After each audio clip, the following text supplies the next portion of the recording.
চল চল চল চল চল চল চল।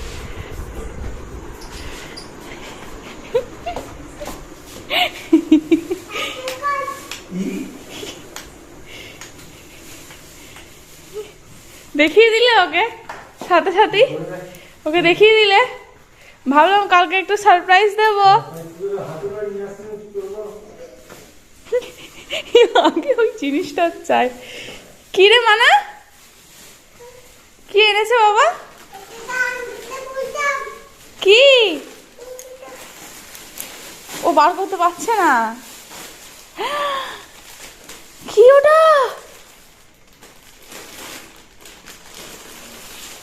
কি এটা? এটা কি? এটা খুলে দেখেছিস? এটা পিঙ্ক কালার, রেড কালার পাওনি? আর কোনো কালারই নেই। আর কোনো কালারই নেই? এটা কি? এটা এগুলো কি? Happy birthday cap. একটা মাথায় পরে নাও, একটা মাথায় পরে নাও। সব দিল। হ্যাঁ তুমি আস্তে নাস্তি। Hey, happy birthday to you, happy birthday to you, happy birthday to dear Asmika, happy birthday to you. কতগুলো পড়বে এখন দেখো আবার। বার্থডে গিফট কেমন হয়েছে? বার্থডে গিফট আমাকেও পড়িয়েছি। Happy birthday. কার হ্যাপি বার্থডে? এখন থেকে পড়ে নিয়েছি। ব্যাগে কিছুই নেই। তোমার গিফটটা কেমন পছন্দ হয়েছে নাকি বলো? তোমার গিফটটা কেমন লেগেছে বলো? কি? Mickey mouse? যাক,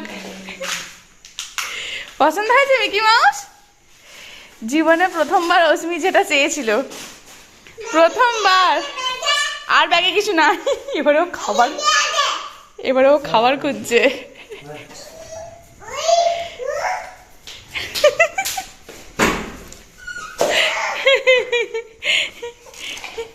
বার্থডে গিফট পেয়ে গেছো। কই দেখি, আমাকে একটু দেখাও, আমাকে একটু দেখাও মিকি মাউসটা একটু দেখাও, একটু দেখাও গো। একবার দেখি কেমন হয়েছে মিকি মাউস। কেমন? বাবারে কি আদর। একটু দেখাও মিকি মাউসটা কেমন হয়েছে, একটু দেখি। একটু আমার হাতে দাও। আমি ভেঙে দেবো। এবারে ও খাবার খুঁজছে।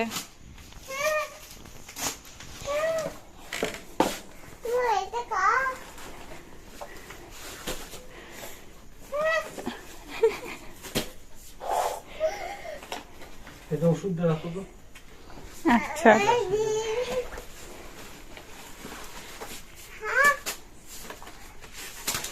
এগুলো এগুলো দেখি, এগুলো দেখি, এগুলো দেখি। এটা হচ্ছে বেলুন, এটা হচ্ছে ফয়েল কার্টেন, এগুলো হচ্ছে ক্যান্ডেল, এটা হচ্ছে সেই হ্যাপি বার্থডে রেখা বেলুন। ও এগুলো হচ্ছে কার্টেন গুলো। এই তো রে অস্মি। ও এতে আছে অস্মির। এটা কি? এটা লাইট, লাইট। এ নাও তোমার কিন্ডার জয়। কি মাউস অস্মির বার্থডে গিফট হয়ে গেল বাবা। মাথার উপরে আবার এরকম একটা বউ আছে, কি সুন্দর দেখতে মিকি মাউসটা। দেখি তোমার কাছে এরকম করে বসিয়ে। এই যে মিকি মাউস, অস্মির বার্থডে গিফট মিকি মাউস। এটা কি? ও এটা হচ্ছে জাসপ্রেক থেকে নিয়েছো?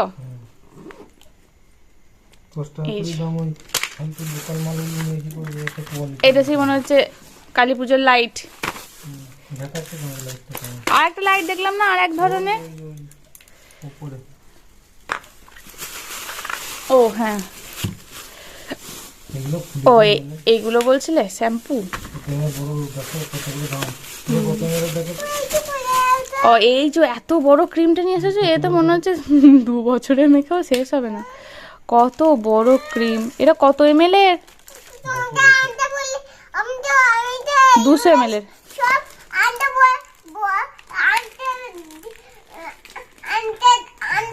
বলেছিলাম, ঠিক করে গুছিয়ে হচ্ছে না, আনতে বলেছিলাম।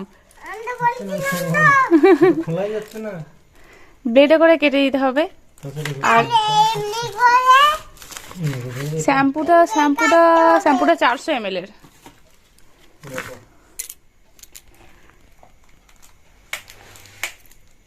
ওই সাইডটা ও মা, সবার বাড়িতে যেন লাইট লাগানো হয়ে গেছে। ওই যে তোমাদের পুকুরের ওই পাড়েতে কাল থেকে লাগিয়েছে। অস্মি সেই বলে যাচ্ছে, মা ওয়াও কি সুন্দর বাড়িটা লাগছে, আমাদের লাগাবে না? আমি বলি তোর বাবা আনবে তারপর লাগাবে।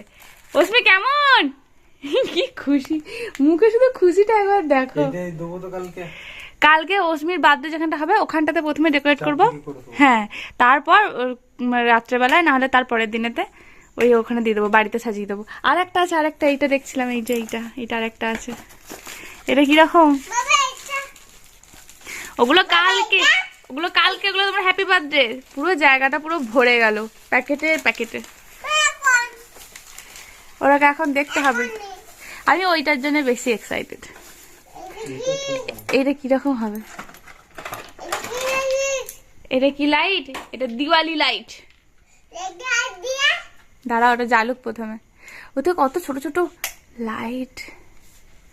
বাহ, লাইটটা অফ করো, বড় লাইটটা। এটা দারুণ লাগছে সত্যি কথা। এটা সব থেকে সুন্দর হয়েছে।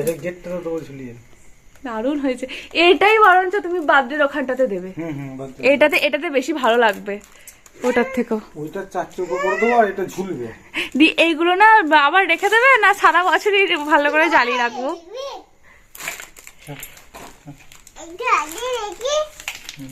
কেমন?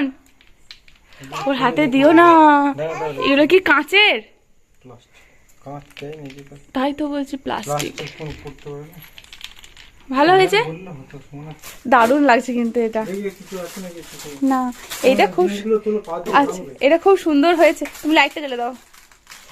ও বেলুন, আর বেলুনটা খুব ছিটতে শিখে গেছে সব জিনিস। এখন ঘড়িতে বাজছে 11:10। 12টার সময় আমাদের সেই জন্য আমরা এখনই মানে এই প্রিপারেশন করতে, এই করতে ওই করতে আমাদের 12টা বেজে যাবে। অস্মি ভীষণ খুশি। আমি জানি আমাদেরকে খুব খারাপ দেখতে লাগছে, কিন্তু কিছু করার নেই, আমাদের খুশি নয় বেশি। অস্মির বাবাকে বলেছিলাম যে 12টার সময় কেক কাটবো, তো তার জন্য একটা ছোট্ট কিউট কেক আনতে। অস্মির বাবা এই কেকটা নিয়ে এসছে। এটা এখন কাটা হবে, কাটবে তো? কেমন করে কাটবে? আর কি বলবো আমরা? ক্যান্ডেলটা জ্বালাও। ক্যান্ডেলও দিচ্ছি। হ্যাপি দাঁড়াও বার্থডে টু ইউ। দাঁড়া, এখন না। ওখানে বসে আমরা কাটবো, ঠিক আছে? ওখানে বসে আমরা কাটবো। চলো আমরা একটু সাজিয়ে নিই। লাইটার কই? হাতে নিয়ে বসে আছে। না বসে তো ফুলঝুরির মতো করে হয়। একটু তুমি যাও বাবা, আমার বসে ভয় লাগে। তুমি ধরো।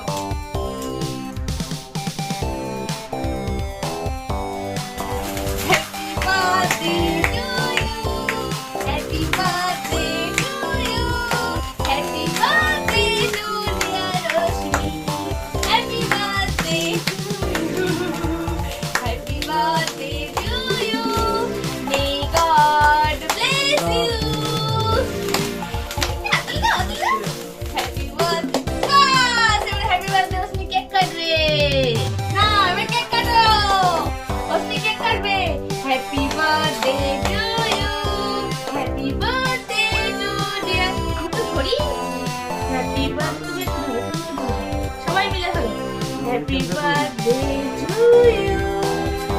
Happy birthday to you. Happy birthday to dear Rosmika. Happy birthday to you. ও বলেছে খাওয়াবে সবাইকে। আজকে সন্ধ্যাবেলা রিহার্সাল দিয়েছে। বাবাকে খাই, বাবাকে। খুব সুন্দর খেতে। চাও বাবাকে দিও। ওর মুখে পুরো ভর্তি। বাবা খাই দাও।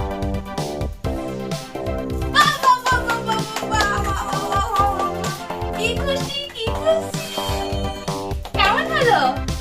খুব সুন্দর হলো না? Happy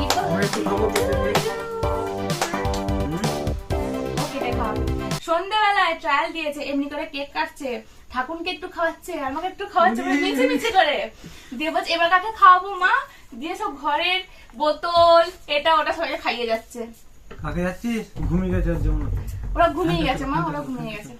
happy birthday to you, happy birthday to dear Rashmika, happy birthday. Mickey মাউসকে খাওয়াচ্ছে। খাওয়ানো হয়ে গেছে, বাবাকে একটু খাইয়ে দাও মা। বাবা কখন থেকে খাওয়ার জন্য বসে আছে। ও আবার করবে। আচ্ছা চলে এসো, আবার করো তুমি, এগিয়ে এসো, পিছিয়ে এসো। হ্যাঁ না, আবার করো। আমি কি না ধরলে বাবা পারবে না। তুমি হ্যাপি বার্থডে টু ইউ, সারা রাত ধরে হ্যাপি বার্থডে হয়ে যাক। আবার হ্যাপি বার্থডে টু ইউ। এটা তুমি খাও, আমার একটা দিন খাই। হ্যাঁ আমি মাথায় আমি তোমাকে খাইয়ে দিই, মেয়ের বার্থডে বলে কথা।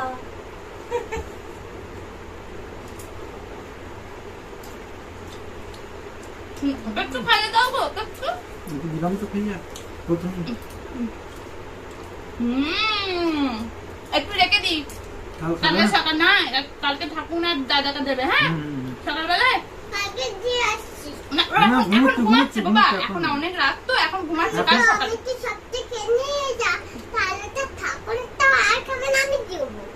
হ্যাঁ, কাল সকালে খেতে হবে না, কাকুকে একটু দেবে, তুমি খাবে। কালকে সকালে দেবে। হ্যাঁ ঠিক আছে তো। হ্যাঁ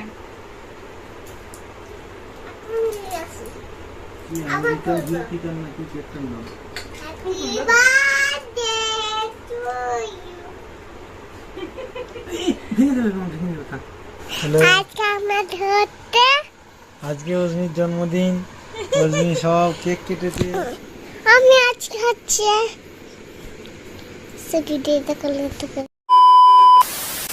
হাই এভরিওয়ান, গুড মর্নিং। যদিও এখন মর্নিং শেষের দিকে, এখন 11:15 মতো বেজে গেছে। তো স্নান টান করে শাড়ি টাড়ি পরে আজকে রেডি হয়েছি, কারণ আজকে আমার মেয়ের হ্যাপি বার্থডে। এতক্ষণে আমার মেয়ে হয়ে গেছে আজ থেকে 3 বছর আগে। অশ্মি হয়েছিল 10টা 3-এ। কি ভয়ানক সময়, এই সময় মনে হয় আমার ওই ওটা আর কি কেটে গিয়েছিল। আমি এখন যন্ত্রণার হাতে ছটফট করছিলাম। আর আজকে দেখো 3 বছর পর এই অবস্থা আমার। তো আজকে যেহেতু আমার মেয়ের জন্মদিন, তার সাথে সাথে আমি প্রথম মা হয়েছি, তো আমার মাতৃত্বেরও আজকে জন্মদিন। সেজন্য ভাবলাম যে প্রপারলি একটু মা সাজা যাক, মানে যেরকম আমি আমার মাকে বরাবর দেখে এসেছি ঠিক সেই রকম ভাবে একটু সাজা যাক। সেই জন্য আমি আজকে এই যে শাড়ি পরেছি, স্নান টান করে। সকালের কাজকর্ম জলখাবার সবকিছুই খাওয়া হয়ে গেছে। তো সকালবেলায় সেরকম ভাবে কিছু করিনি, কারণ তাড়াহুড়োর মধ্যে ছিলাম। আর তোমাদের দাদা ভাইও বললো সকালবেলাটা একটু ছেড়ে দাও, কারণ দুপুর থেকে রাত পর্যন্ত অনেক কিছু প্ল্যানিং আছে। এই যে বার্থডে গাল এখন আছে, বার্থডে গালকে এখন দেখাবো না। প্রত্যেক দিন তো নর্মাল ড্রেসে দেখায়, মানে যেমন আছে তেমন দেখাই, আমিও যেমন থাকি তেমন দেখাই, কিন্তু আজকে বার্থডে গাল একটু স্পেশাল। তো বার্থডে গালকে একটু সাজাবো গোজাবো, তারপর তোমাদেরকে দেখাবো। তার আগেও হয়তো দেখিয়ে ফেলতে পারি, কারণ ওজমি আমাদের যা ওজমিয়ারকে ভীষণ খুশি, পাড়ায় সবার কাছে যাচ্ছে আর সবাইকে গিয়ে বলছে আজকে আমার কিছু করো না, আজকে আমার হ্যাপি বার্থডে, আজকে আমার হ্যাপি বার্থডে। তো কিছু কিছু মানুষজনকে ইনভাইটও করেছি, মানে ওই সন্ধেবেলায় আর কি। ভীষণ মজা হবে। তো এখন আমি বেশি বকবক করবো না, তো আমি একটুখানি মা সাজতে ইচ্ছে হলো। এখন তো আমরা সবাই নাইটি সালোয়ার কামিজ শাড়ি তো পরাই হয় না, তো সেগুলোই বেশিরভাগ পরি। কিন্তু আমি আমার মাকে বা আমাদের মাকে আমরা যেভাবে দেখে এসেছি, ভাবলাম আজকে আমিও একটু আমার মায়ের মতো করে সাজি। চলো এবার আমি সেজে গুজে শাড়িটারি পরে যাবো রান্নাঘরে, কারণ স্পেশাল কিছু আজকে আমি বানাচ্ছি। এই দেখো শাড়ি পরে আমাকে কিরকম লাগছে। এই শাড়িটাই পরলাম, একটু অগোছালো হয়েই পরেছি, কারণ বিয়ের প্রায় 5 বছর পেরিয়ে 6 বছর পুরো পূর্ণ হতে চললো, কিন্তু এই ব্যাপারটাতে আমি এখনো আলট্রা প্রো ম্যাক্স কিছুই হতে পারলাম না। শাড়ি পরার বিষয়টাতে আমি একটুখানি জবথুবই। চলো যাই এবার রান্নাঘরে। হ্যাঁ, এই ব্যাক কভারটা আমি চেঞ্জ করেছি, যেটা তোমাদের দাদা ভাই আমাকে কলকাতা থেকে এনে দিয়েছে। কীরকম হয়েছে একটুখানি জানিও তো। অশ্মির নতুন জামা, যেগুলো আমি ওকে আজকে যখন আর কি লাঞ্চ টাঞ্চ করাবো, ওকে সমস্ত রান্না বান্না রেডি হয়ে যাবে, তখন এই জামাগুলো পরাবো, তখন তোমাদের সাথে শেয়ার করবো। এই হলো আমি। চলো রান্নাঘরে যাই। আমি সব কিছু জোগাড় আগে থেকেই করে রেখেছিলাম, মানে সকাল থেকে। এই যে যেমন দেখো কাজু কিশমিশ আরও অন্যান্য যা সমস্ত কিছু আজকে আমার রান্নার কাজে লাগবে সব কিছু আমি জোগাড় কিন্তু করে রেখেছি আগে থেকেই, যাতে আমার রান্না করতে দেরি না হয়। তারপরে আমি গেছিলাম স্নান করতে। এই যে দেখো আজকে একটুখানি বাসন্তী পোলাও বানাবো, তার জন্য কিন্তু চালটাও আমি এখানে প্রায় 1 ঘন্টা হয়ে গেল ম্যারিনেট করে রেখেছি অনেক কিছু দিয়ে। পুরো গা ঘি আজকে আমি রান্নাটা করব।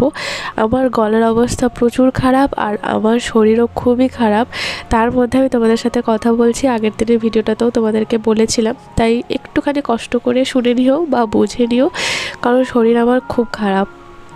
যাই হোক, তো গা ঘিরে পুরোটাই ঘিয়ে রান্না করব। চালটাতে আমি আগে থেকেই মানে বাসন্তী পোলাও যেহেতু বানাবো, তো সেই জন্য কালারটা তো একটু হলুদ হবেই, তবে আমি কোনো ফুড কালার দিইনি। আমি একদম বাড়ির যে হলুদ, রান্নার হলুদ, সেই হলুদটাই ওর মধ্যে মাখিয়ে দিয়েছি, তাহলে ওই হলুদ কালারটা চলে আসবে। তারপর ওর মধ্যে সমস্ত গরম মশলা, তেজপাতা সব কিছুই ওর মধ্যে দিয়েছিলাম, আর পুরো ঘি দিয়ে চালটাকে মেখে রেখেছি 1 ঘন্টা। এরপর কড়াইতে ঘি গরম করে বেশ অনেকটাই ঘি দিয়েছি, প্রায় 2 চামচ মতো। আর ঘিটা দেখছো একদম পুরো চাপ বেঁধে গেছে, তো ওই ঘিটা দিয়েই এবারে কাজু আর কিশমিশটা আমি একটুখানি ভালো করে ভেজে নেব। তারপর আগে থেকে যে আমি চালটা ম্যারিনেট করে রেখেছিলাম, তো সেই চালটা আমি এর মধ্যে দিয়ে কিছুক্ষণ ভাজবো, মানে বেশ ভালো লাগে। তবে ভাজলে একটা কি সুন্দর, যেহেতু এটা চালটা হচ্ছে খাস চাল, মানে হচ্ছে ওই কি বলবো গোবিন্দভোগ চাল যেটা বলে সেটা, সে গোবিন্দভোগ চালেরই আমি আজকে পোলাও বানাচ্ছি। তো সেটা এর মধ্যে দিয়ে খুব ভালোভাবে একটুখানি ভাজবো। তো দেখলাম যখন দেখলাম যে একটু ভাজা ভাজা হয়ে গেছে, স্মেল তো একদম গোটা ঘর একদম পুরো মমো করছিল। তো সেই মুহূর্তে কিছুক্ষণ ভেজেছিলাম, ওই 4-5 মিনিট মতো। তারপরে পরিমাণ মতো জল দিয়েছিলাম। এখানে জলটা ভীষণভাবে ম্যাটার করে। কম হয়ে গেলে চালগুলো একদম মানে শক্ত শক্ত থাকবে, আবার যদি বেশিও হয়ে যায় চাল একদম মানে ভাতের মতো পুরো ঘাঁটা হয়ে যাবে। তো সেই জন্য চাল মানে জলটা খুব বুঝে শুনে দিতে হয়। কিন্তু এর আগে যেহেতু আমি বহুবার পোলাও রান্না করেছি, তো সেই জন্য এখন আমার রান্না করতে কোনো অসুবিধা হয় না। এখন সব কিছুরই আন্দাজ আমি মোটামুটি জানি। কিন্তু সমস্যা যেটা হয়েছিল সেটা হচ্ছে এই যে কড়াইটা, এই কড়াইটা আমার ছোট পড়ে গিয়েছিলো, মানে এর থেকেও বড় একটা কড়াই আমাকে রান্না করতে হতো, মানে কোনো একটা জায়গায় রান্না করতে হতো। প্রথমে ভেবেছিলাম এটাতেই হয়ে যাবে, কিন্তু পরে খুবই কষ্টসাধ্য হয়ে গেছিলো। তো চলো এর এখন জল দিয়ে দিলাম, জল দিয়ে এটা কিছুক্ষণ ঢাকা দিয়ে রেখে দেবো। প্রথমটা হাই ফ্লেমে ফোটা পর্যন্ত, তারপর পুরোটাই লো ফ্লেমে। তোর হাই ফ্লেমে দিলে তলাটা লেগে যাবে, ধরে যাবে। এরপরে চলো আমি 5 রকম ভাজা বানাবো। সেই 5 রকম ভাজা একদিকে বানিয়ে ফেলি।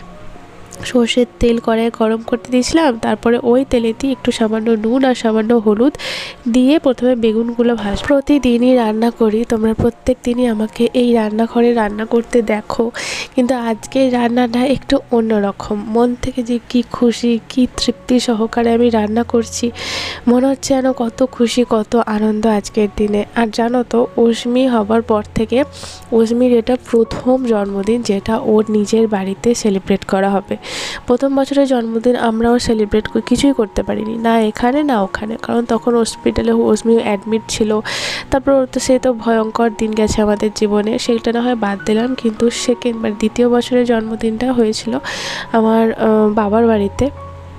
তো সেটা আমার তখন বাবা বেঁচে ছিল, তখন ভীষণ ভীষণ মজা হয়েছিল। আর এটা 3 বছরের জন্মদিন, যে জন্মদিনটা এই বাড়িতে প্রথম সেলিব্রেট হচ্ছে। প্রথম নিজের হাতে এত কিছু আমি রান্না করে অস্মির জন্য রান্না করছি আর কি। এর আগের বছর রান্না সব কিছুই আমার মা কাকিমা করে দিয়েছিল, কিন্তু এই প্রথম আমি আমার মেয়ের জন্মদিনের জন্য নিজের হাতে রান্না করছি। এই যে কী খুশি, এই যে কী আনন্দের দিন আমার কাছে, তোমাদেরকে না আমি বেশ মানে কোনো শব্দের দ্বারা বলে আমি বোঝাতে পারবো না।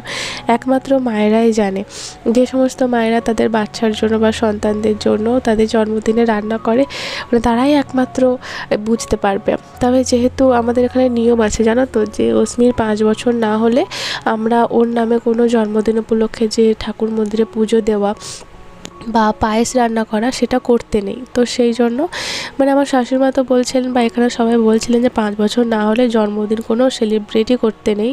মানে অনেক জায়গায় সেই নিয়ম আছে, কিন্তু সেলিব্রেশন তো একটু ছোটোখাটোর মধ্যে দিয়ে আমরা করছি, কিন্তু যেগুলো করতে নেই শুধু সেগুলো করিনি। যেমন ধরো পায়েস রান্না করতে নেই, করিনি, এবং ঠাকুরকে জন্মদিনে ওর নামে পুজো দেওয়া সেটাও করিনি। আর তাছাড়া আজকে বাড়িতে এমনিতেই পুজো হবে, তার কারণ আজকে হচ্ছে নল সংক্রান্তি, আর এই নল সংক্রান্তির দিনেই কিন্তু অষ্টমী হয়েছিল।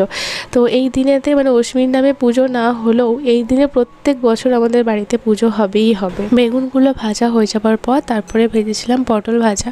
তোমাদের মনে একটা প্রশ্ন আসতে পারে, সেটা হচ্ছে দিদি এত কম কম 2, 3, 4 এরকম মতো করে ভাজাগুলো করছে কেন? আসলে অষ্টমী এত ভাজা খাবে না, আর আমাদের বাড়ির কেউই কোনো কিছু ভাজা খেতে পছন্দ করে না। তোমাদের দাদাভাই তো একদমই না।